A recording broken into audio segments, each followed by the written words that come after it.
That was the big one. That was a good one. That was the big one. So we have Mike here today. Mike, what do you want to work on? Yeah, so being a lifelong athlete and continuing to work out now later in life, I feel a lot of tension at the base of my neck pretty frequently. I'd say a couple times a year, my lower neck will kind of spasm and I'll tweak it and it'll kind of affect my range of motion for a little bit. Okay. Also, a lot of my exercises involve hinging at the hip, so my lower back gets tweaked a couple times a year as well. Also, I feel some tightness in my hips. I think that might be from squatting. Okay. Do you stretch the psoas quite a bit? I do, yeah. Good. I try to as much as possible. It's one of my favorite stretches for athletes to make sure they're not forgetting that stretch. Everybody remembers the hamstring, or they do all sorts of hanging to stretch their lats, but they forget to stretch the anterior side. Yeah, absolutely. So it's good to get that. I would say those are my top three. Good. Good that you're telling me. So I'm going to have you sit here, facing this way. And this way I can just feel your traps. Yeah, of course. There's a foot pedal there to the table if you heard it.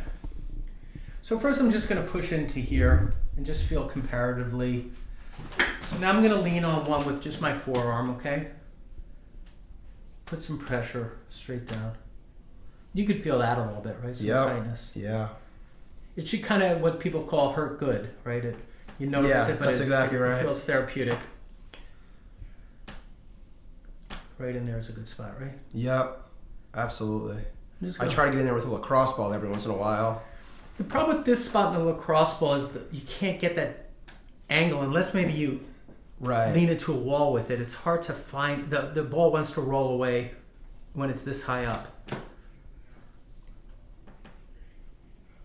So I'm just opening these up for you a little bit, okay? It'll also make it easier when I do adjust you. The traps won't be grabbing and we'll be able to get a really nice release. So I'm just investing a little time in this trigger point work. Like right there is one. Do you feel it? Yeah. This side's a little crunchy. I feel that. Okay. A little tight spot right in there. Just getting to know your neck a little bit. Right in there. Do you feel this one? A little bit, yeah. Right there. Right there. I feel that as well, yep. Okay. All right, so I've learned a little bit. I'm going to have you lie on your back. But you do have, you described it really well. I can feel some of the traps. I felt a little bit at C2, which affects rotation. So C1 and C2 have, they're the two segments of the spine that do the most rotation, pure rotation, looking left, looking right. And right there, do you feel that one? I do, yeah. Yeah, I just felt your finger roll on. Yeah, exactly. The muscles rolling under my finger or vice versa. So I'm going to adjust that first, okay? So I'm going to laterally flex a little bit, and you're going to hear a little pop, I think, okay? Big breath in, and blow it out.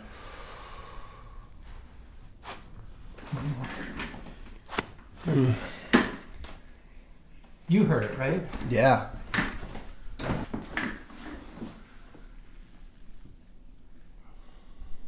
Right in there's another one.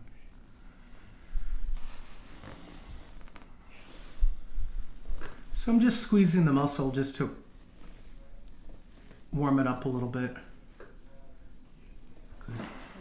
So this is a little lower. Right now I'm at C4.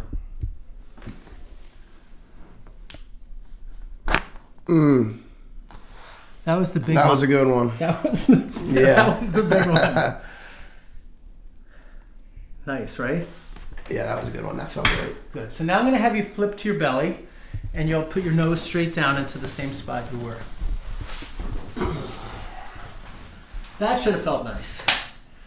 We were both kind of waiting for that one, weren't we? I needed that one.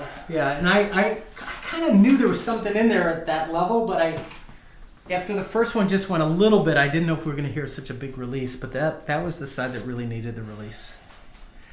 So I just put the traction on you, okay? So this is called flexion, extension.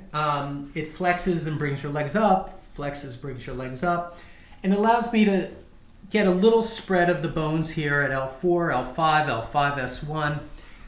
And if I dig in a little bit into the muscles at the same time, it enhances the stretch. And it's very gentle. I can increase the speed. so that it goes up and down a little faster. Does that feel okay, Mike? Yeah, I can feel that pull in my lower back as my legs drop. Yeah, exactly. And that's exactly what it was.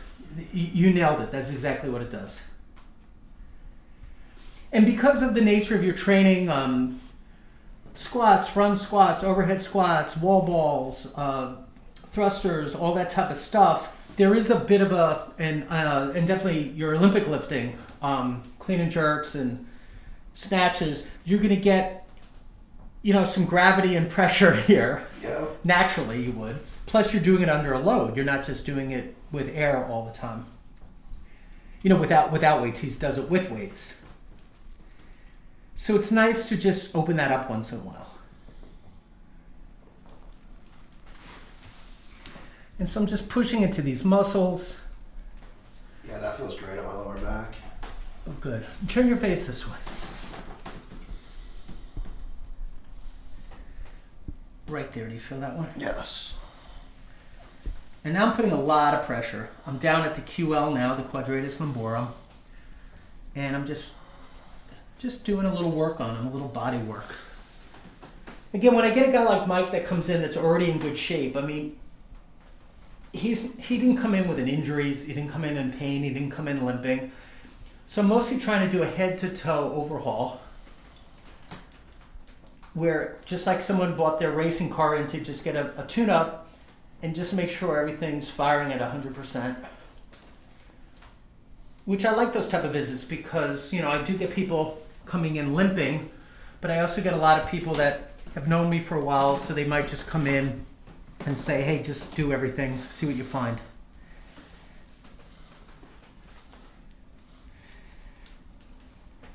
Here's one in the middle.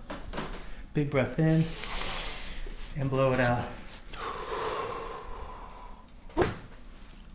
And you felt it. Yeah. We might not have heard it so much, but you felt like a pop there, didn't you? Yep, absolutely. So head back to center. Okay. I'm going to come up a little higher here, Mike, right into T3. Okay. Lie on your back next. So, to be transparent, we didn't hear a pop there.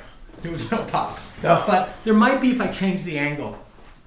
I still think there's some tightness at T3, and before I quit on it, instead of hitting the same way that's not working over and over, I like to change my game plan. So this time I'm putting him supine. I don't know him yet. I've never worked with him before. So I haven't memorized all the best ways to move something on you. But sometimes if someone doesn't adjust great face down, the same spot might go effortless face up. So we're going to try it. Sounds great. Let's give it a shot. Yeah. Yeah, there it was. Yeah. And much easier. Absolutely, yeah. Yeah, so, I don't know. Path of least resistance, right? Yeah, there you go. Plus, there's less chance of me hurting him. If I just keep slamming an area that's saying no to me, back off. Try something different.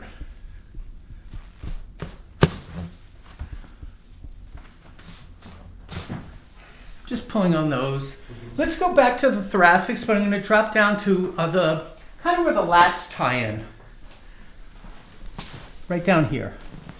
And that one nice. Yeah. Did that feel good? It did, yeah. That felt great. Good. I definitely felt the release on that one. So what I did is I hit back down here, T10 through 12, where the lats tie in at the bottom of the lats. And because, your lats are in a lot of your movements. They're going to be in your snatch, any of your pulls, Yeah, I definitely felt that. Yeah. That was a good one. So, lie on your side facing this way, please.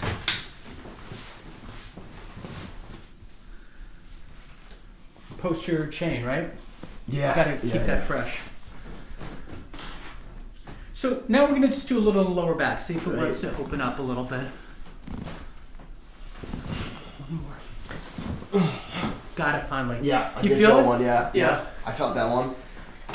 Sometimes I'll try a second or third attempt if I know in my heart there's something in there. Right. And there was a little bit at L4 that I want to get rid of because I think Definitely. that might be a spot that you notice tightness if you do a lot of heavy deadlift day,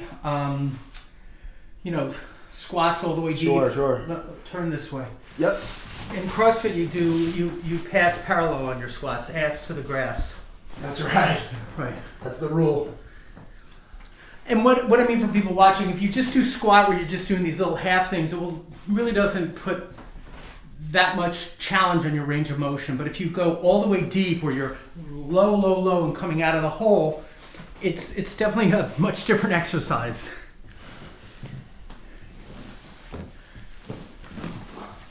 All right, lie on your back next.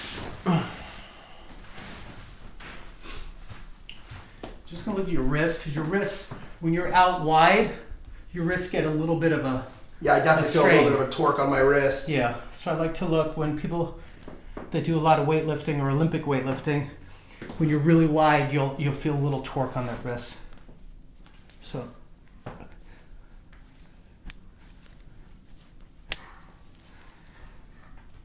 Okay.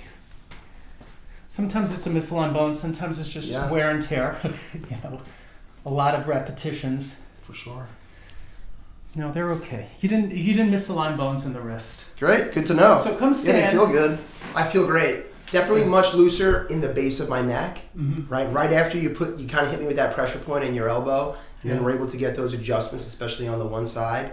The base of my neck feels great. Okay. Just being able to rotate it around, I always, especially early in the mornings, wake up with some limited kind of rotation. Okay. So it feels good there.